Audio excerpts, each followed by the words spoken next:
Hi everyone, welcome to Coffee and Crochet with Karen, episode 4. I'm so excited you're here. I'm Karen Whooley, your host for this podcast, and I'm really excited today to chat with you. I'm losing my voice, just so you guys know. This is probably going to be a little bit shorter just because I didn't want to strain my voice too much, but I have some things I want to share with you. So we're going to go ahead and get started. I am actually here in my office. It's kind of dark and I look, at least on my screen, I look a little fuzzy, and I think it's the lighting in here.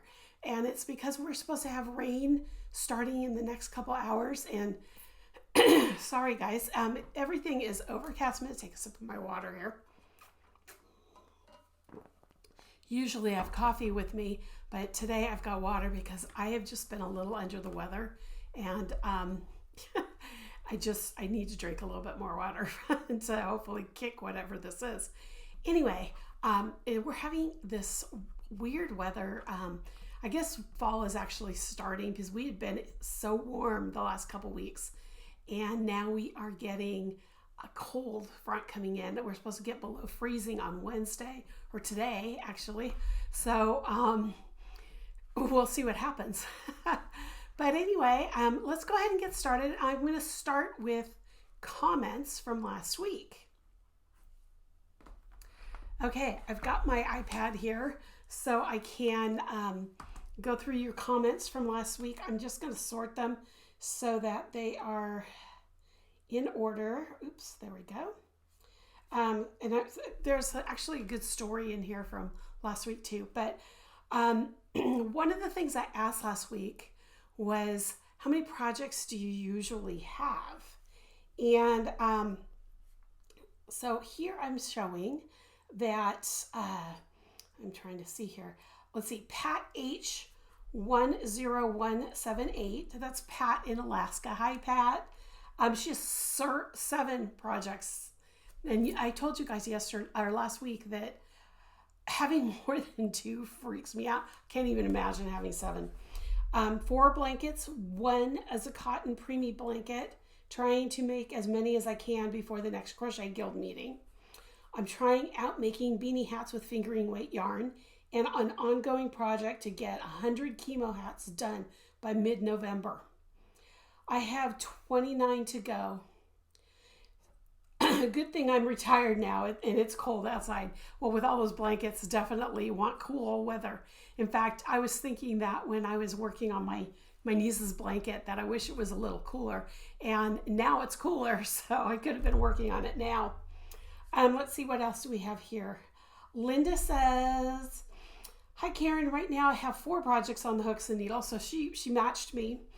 I hope that you will have another whip crochet along. It's the only way I can clean them up. For those of you who don't know what a whip crochet along was, part of my crochet crew last year, from the month of January to March, at the end of March, so started January 1st, ended in March, is we had a challenge to get as many works in progress done as we possibly could. And I am planning on doing another one this year. So if you are interested in that, hang tight. I'm making some changes to how you can register for the crochet crew for 2024. So stay tuned.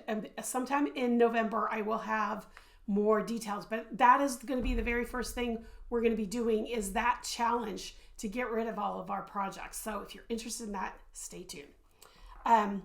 They aren't bothering me because I can grab any one of those projects and be entertained for a while. That's a good way to look at it, Linda.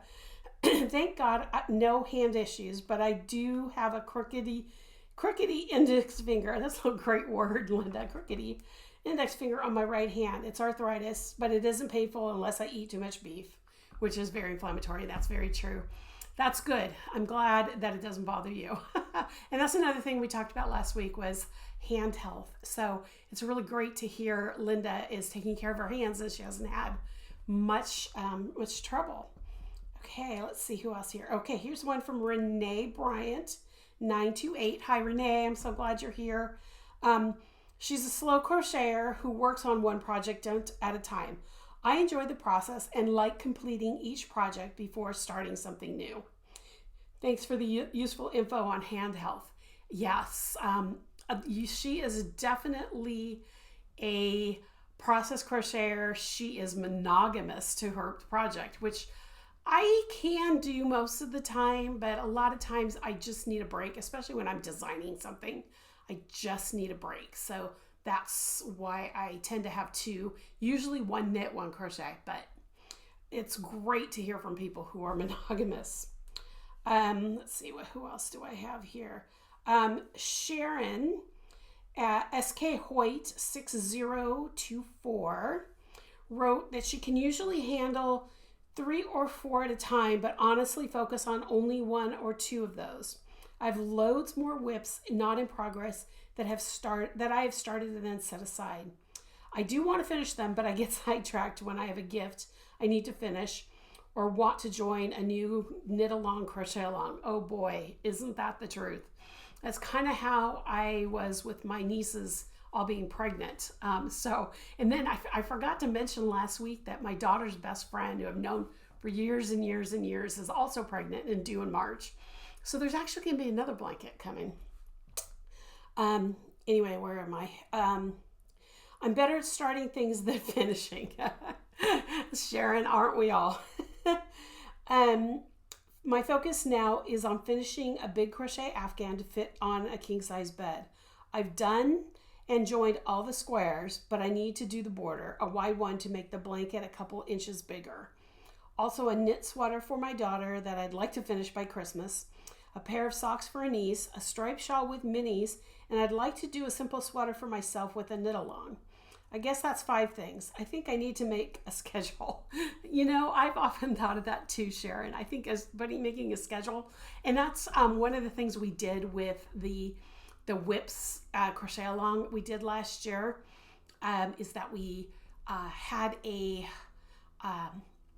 everybody kind of committed to how many projects they wanted to finish in 3 months, and they had to all be projects that were started before January 1st. It couldn't be something new. It had to be projects that are sitting in a corner.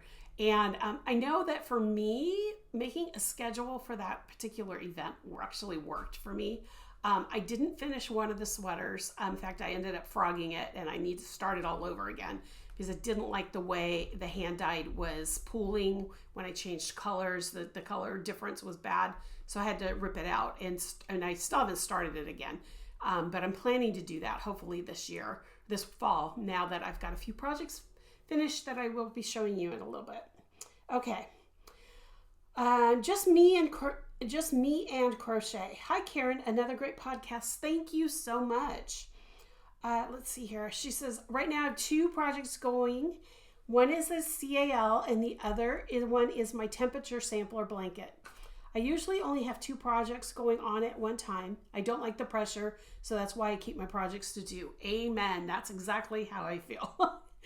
I have to confess that this year I had 4 projects going on at once, but the good thing is I could do them at my own pace. There were no deadlines that I couldn't keep, but I won't do that again. 2 is good, and I'm with you there. 2 is good. Thank you for the tips about our hands. A couple months ago, I was working on a shawl that uses lace yarn and a small hook. My hands were okay until I started another shawl that was similar to the lace one, and this was the first time that my hands had hurt. I took a day off crocheting to give my hands a break. What I learned was don't do 2 projects back to back that are similar. And I mentioned to her in my response to her comment that I tend to do that too. If I work 2 lace weight projects or 2 fingering weight projects back to back, I have issues with my hands. And so what I've always learned to do is either have a knit and a crochet project going so that I'm doing 2 different motions, or I have a crochet project that might be in fingering and another one that might be in worsted or DK weight, so that my hands are adjusting back and forth between the 2 weights. Doing something back to back, right off the top is so hard on your hands. I enjoyed looking at all your projects. Can't wait to see that sweater. Love the color. I'll be showing you the sweater in a little bit. User-HVCP6PJ2 L, I think, is the last letter. I don't know who that is. But he or she said, I really enjoyed your podcast. I really like your green baby blanket. I'm going to be showing that again in a little bit. Senko Farms, Ellen, hello. It's good to see you here. I have some large blanket projects on the hook and needles that will take a while. I whip out prayer shawls quickly and always have one on the go. I have a bag of crocheted popcorn for garland that at this point won't be done until I have grandchildren because I do not enjoy making them. But I know the end product will be adorable. Oops.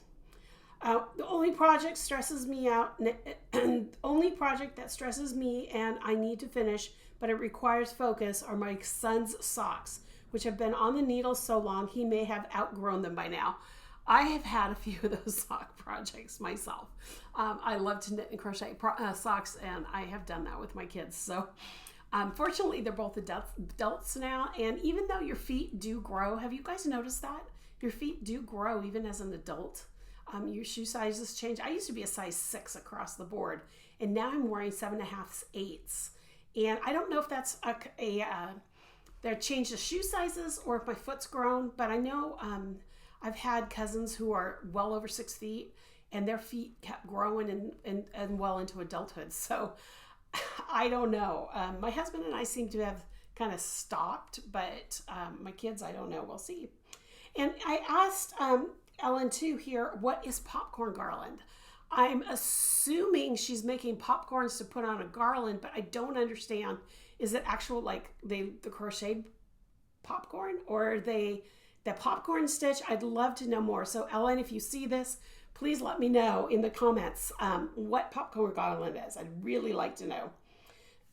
Frances says, usually one project, possibly two, one portable, one home project. If I have more, I end up ripping out what I stopped working on. Yes, I've ripped out 3/4 finished projects as I can't bear seeing it. I understand that too. I'm going to take another sip of my water here. I totally get that, Frances. Totally get that. Hiding it in the classroom or cupboard does not work. It yells at me every time I'm in earshot. Yes. You know, it's something that you know what projects you have going. And if they're in your closet, you still know, unless they get shoved in the back and behind a bunch of boxes and then you find them 5 years later. But most of the time I can look at all my bags and know what's in those bags. So putting them in a closet doesn't work for me either. She has issues with the base of her thumb, the horrible A word, the arthritis like me. So I do exercises on that at times. I bend my thumb, force it down. Oh, while making circles with thumb and tips of finger. Okay. Work through all the fingers separately. And then she said, I didn't mean to give you the chills, but residents' reactions certainly give me a thrill. And that was due to the story of last week. Excuse me, guys. Frances was the story of the week, and she was talking about the residents with the tactile feeling, the project, and how they light up and stuff, and how it gave me chills. So thank you, Frances, for sharing that story. And I do have a story here that I'm going to read later, but I just want to make sure I don't lose that page. Here it is. Okay. So those are the comments. You guys, I love your comments. Keep them coming. Anytime, anything that I say, and you don't have to post them all at once. You can post multiple comments as I'm talking if you're watching the entire video. So make sure you do that. Okay, so let's talk about what's new in the studio. There isn't actually anything physical I can show you that's new in the studio because nothing new has come in. I do want to talk about one thing though that, because we've been talking about socks all month long, I wanted to share this with you guys. This is the sock ruler. It's from Twice Sheared Sheep. And as someone who designs socks, this has been invaluable to me. In fact, when I teach sock classes now, I always bring one of these with me and share it in class. This is a slap bracelet style that it just winds up into a little little round thing. It's basically a slap bracelet. I mean, if you have kids or were a kid not long ago, you know what slap bracelets are. I think I even had them when I was a kid. But this one is from Twice Sheared Sheep. This one is actually, oops, wrong side. This side is, you'll see it's for Sock Week 2023. But she has them. This one's no longer available because it was just for the summer sock week. But she has them available in 3 different colors on her website. And I wanted to share it with you guys because what's really cool about it is that you put this part, oops, wrong side, this part inside your sock. And then up here, you've got your foot measurements. And you just knit or crochet until you get to that point, and that's where you start the toe. So if you know somebody's wearing a woman's size 7, you just crochet or knit until you get to the 7 right here. And then once you've gotten to the 7, then you can start your toe. It's really cool. And the same thing with toe up. You do the same thing as you put this into and hits the base of the toe, and then crochet till or knit till whatever size. And it comes with women's sizes, kids sizes, and men's sizes. So it's because everything's different depending on which gender or how old you are. But then what I really like about these is they have rulers on the back, both in centimeters and inches. So you don't have to have an extra tape measure with you. So I always have tape measures on my desk. You don't have to have an extra one. You can just throw this into your project bag and go, and you'll have something that you can check gauge with. You have a thing to make sure you've gotten your sock done to the right point to start your toe or your heel, depending on which direction you're going. But I'm going to put a link to this in the show notes because I really, really, really, really like this. And since this is Sock Month, this is the last podcast I'll be doing for Sock Month. I'm sorry. I wanted to make sure you guys knew about that. That is such a cool little project. Okay, it's not in my shop. You have to get it from Twice Sheared Sheep. But I will have the link. It's an affiliate link because I am an affiliate for Twice Sheared Sheep. So if you're interested in that, check it out. Also, okay, so it's new in the studio. Like I said, there's really nothing new. This isn't even new. I've had this since the beginning of the year, actually. But there is something new about the studio, or actually my website. I don't know how many people noticed, but I have a new website. I'll try to post a picture here of the front page. I have gone back to Shopify. It's a very long story why I had to switch back. Part of it has to do with my newsletter, honestly. And for years and years and years, I've been using MailerLite for my newsletter. And I'm grandfathered into their classic plan at a really great price. And they've always been amazing and never failed me, nothing. Well, about a year ago, a little over, almost 2 years ago now, I guess, they did a major update and created what they call the new MailerLite. And those of us who were grandfathered in could keep the old MailerLite, but everybody who joined to the, after that date had to go to new MailerLite. And now they've canceled the free version of MailerLite Classic. And although I'm paying for my newsletter because I have too many subscribers, they have not only have they started, because in February they're doing away with the free classic version and forcing people to go to the new MailerLite, but they've stopped really supporting. And I mean, they may say differently when they talk to people, but they've basically stopped supporting the classic MailerLite. And for what they're asking price-wise for the new MailerLite platform, I decided I'm not upgrading to the new one. And I am going to, and I've started migrating over to Klaviyo, which works very well with Shopify. Sorry. I'm telling you, being ill is worth doing things with my brain today too. Okay, so today or yesterday, you should have gotten an email from me, my last November newsletter, if you are subscribed to my newsletter. If not, you should subscribe. And I have the link down below to subscribe. But the last newsletter went out yesterday talking about the fact that I am moving to, I didn't say it right out loud that I'm moving to Klaviyo, but I did. I'm doing that, and starting this afternoon actually, or yesterday afternoon. Yeah, yesterday afternoon. They are slowly migrating everybody over. I'm doing them in batches of 100. It's going to take about 12 days or more to migrate everybody. And this is so that things don't start happening with Google, telling people that I'm spamming and all that kind of stuff. So if you haven't subscribed and you go to my website now, a pop-up will come up, and that pop-up will subscribe you to my newsletter, and it'll subscribe you to Klaviyo, and you will have nothing.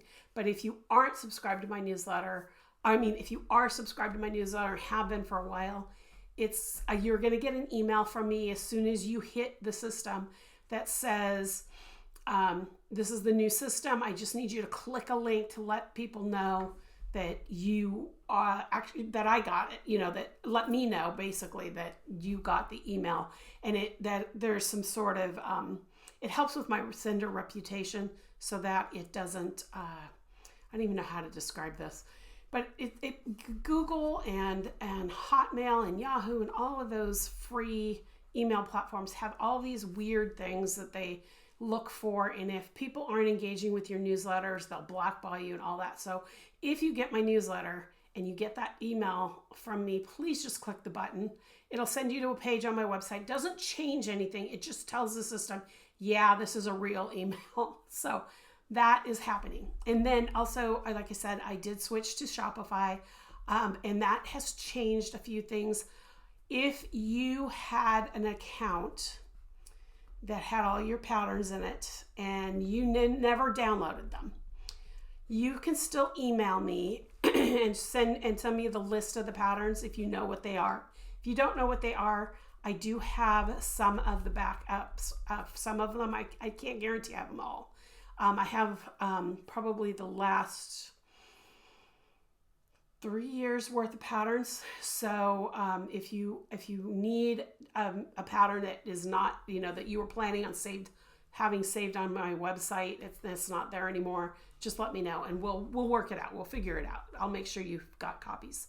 Unfortunately, with Shopify right now, I don't have it set up where it'll keep all of your orders and your download code somewhere. If someone knows anything about that, though, I would love to hear about it, because it's one of those things that I just have not had the time to really dig in and deeply research, but I had to move my website because of the MailerLite issues. So because MailerLite and Klaviyo works better with Shopify and Klaviyo, and I could not get Klaviyo to work on WooCommerce. I can't even tell you the issues I had, the days I was on chat support trying to get someone to figure us out, and they finally told me it's just not going to work with my theme and all that stuff. So that's neither here nor there for you, but I just want to let you know this is what's going on. So that's what's new in the studio. It's mainly my website, so there you go. Okay, so let's talk about projects. Okay, so last week I told you I had 4 projects on the hook and needles, and I finished 2 of them. So excited. Okay, so the first one is my green blanket is done. It's done and edged. Probably could use a good steaming before I give it to her, but this is my weekend blanket, baby blanket. It's done in red heart yarn, in this bright green and white. This is a pattern that'll be coming out next year. It's actually a very old pattern of mine that used to be on my website, and I took it down years ago. And I've redone the pattern. I've got it charted and everything. And so the next step is just to re-release it. So for those of you who are looking for worsted weight patterns, this will be there. It's not really my wheelhouse anymore. I used to design a lot of worsted weight. It's not my favorite. And any worsted weight patterns that are going to be coming out are going to be old patterns that I'm redoing, and most of them are blankets. I will be honest. I think I have one shawl that I want to redo that was done in worsted, and I think I'm going to do it in a DK rather than a worsted. So that's done. The other project that's done, I'm so excited, is my son's, oops, wrong ways, guys. My son's mittens are done. His fingerless mitts are done. They turned out really great. Look at these. They're so cute. I've got the cute little cable and the thumb holes in the right place. This is the one that I messed up on the thumb hole on, but they turned out so cute. So now I'm going to be shipping those off to him. I know he doesn't watch these, so he won't. I was hoping to surprise him with some, what do you call it? Pumpkin bread. My mom had, when I was growing up, she made this pumpkin bread, and I'm dropping my iPad here over here. And my kids love it. And now that she's gone, I really need to start making it more often. But so I'm going to be doing that later this week and then shipping that with the gloves, because he is in Seattle and we are on the east side of the state. So I can't drive it over to him. So I got to ship it. Okay, so what's still in progress is my sweater. I haven't done a whole lot since you guys saw it last. I got to find the top here. Hang on, that's the bottom, I think. Where is my, there it is. Okay, I want to make sure I'm not ripping things out. I've done maybe 5 more rows since you've seen it last, because I was really focused on getting those done. So I'm going to be working on this hopefully by the end of the week or the beginning of next week. I will have at least the back done, if not one of the fronts a good portion of the way done. It's going to be a cardigan.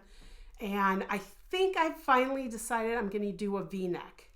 And I'll tell you why I'm doing a V-neck. How do I put this? I have enough yarn to make a size medium with a crew neck and sleeves and everything. Okay, because that's usually what I design. I finish my samples in a size medium because with my photographer, it's easier for her to find models that fit a size medium, or I would say a 36-inch bust, that kind of thing. Not that she can't find others, but it's hard if I have a weird size and the models just don't fit that.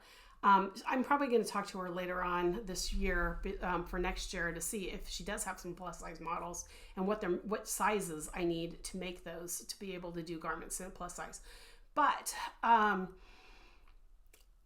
decided with the sweater, and I think I mentioned this last week, that I am going to be doing it with a 6-inch ease on all the sizes.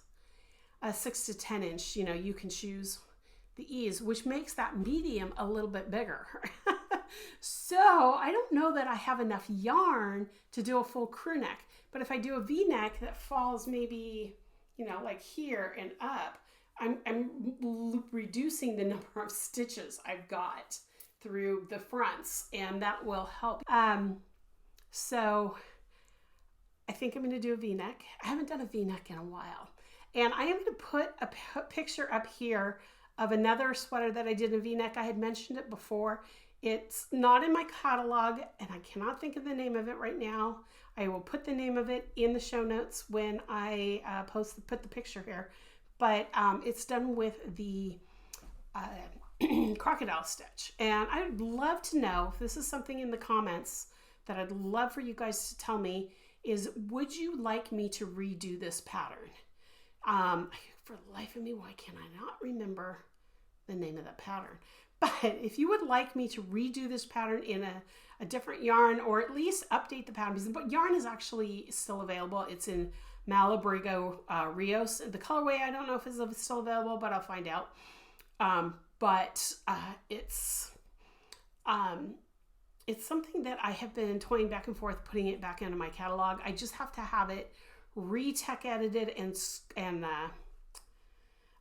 charted with all the charts for the stitches and stuff like that, and the schematics and all that. So if you're interested in this pattern, let me know in the comments here below.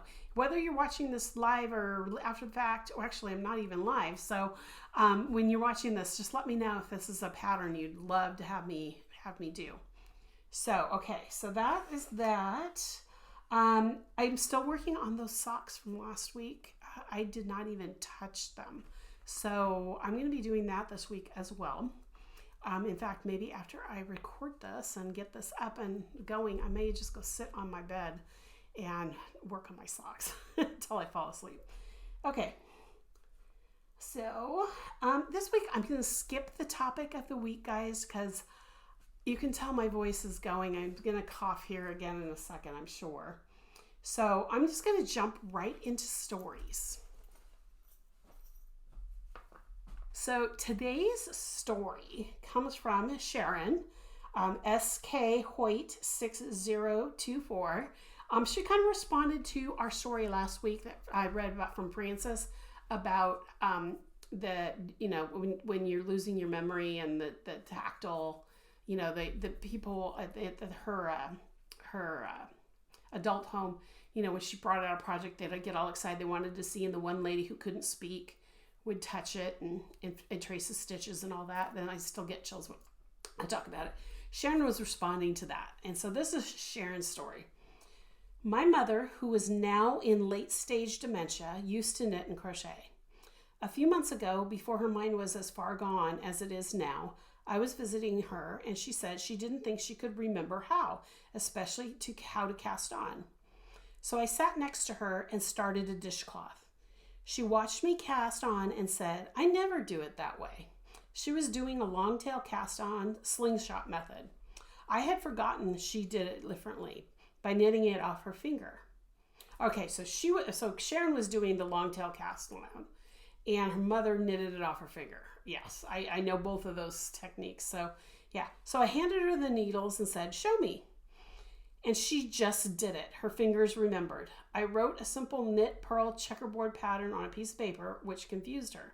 I kept experimenting with words she was using until I got something easier for her to understand. Right side and wrong side really confused her, but front and back were easier. Repeat these 2 rows confused her.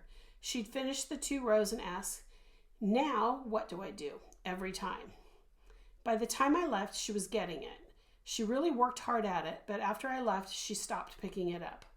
I went back a couple months later. I lived far from her, and I couldn't get her interested again, so I finished that cloth for her. Every time I video chat with her, I show her what I'm working on, and she enjoys that. It's hard to have a conversation, but we can talk a bit about those things. A couple weeks ago, I was there again. Her mind is getting worse and worse, but she lit up one day while we were looking at pictures and spoke in full sentences about the people and events we were looking at. I couldn't believe how that turned the lights on for her. It was a special time, and I will treasure it. So yes, Sharon, that's a beautiful story. It's funny how I always tell my crochet students that, especially beginners, that eventually you will get muscle memory in your hands. And when you get the yarn and the hook in your hands, you will your fingers will automatically do that. I remember as a teenager, I didn't crochet as much as I do now. I mean, I would crochet for like a month and then I'd skip a month or two and then I'd, pick up my hooks. And a lot of times I was working on something that I couldn't remember the pattern, but as soon as you put it in my hand, I remembered the stitches. I mean, I could just do it. And I think that's true with as we age too, is that we may not remember the names of the stitches. We may not remember, do I do this first or that first? But once you put the yarn and the hook in your hands and you're doing double crochets or you're doing half double crochets, it just all comes back. I mean, you may not be able to do the complicated lace stitches and things like that, but knit and purl or single crochet, double crochet, triple crochet, you may remember how to do those. So all these stories are awesome. So guys, please, if you have a crochet story, it doesn't have to be something about this. It could be any kind of crochet story. Tell us about how you learned to crochet. Tell us about teaching someone to crochet.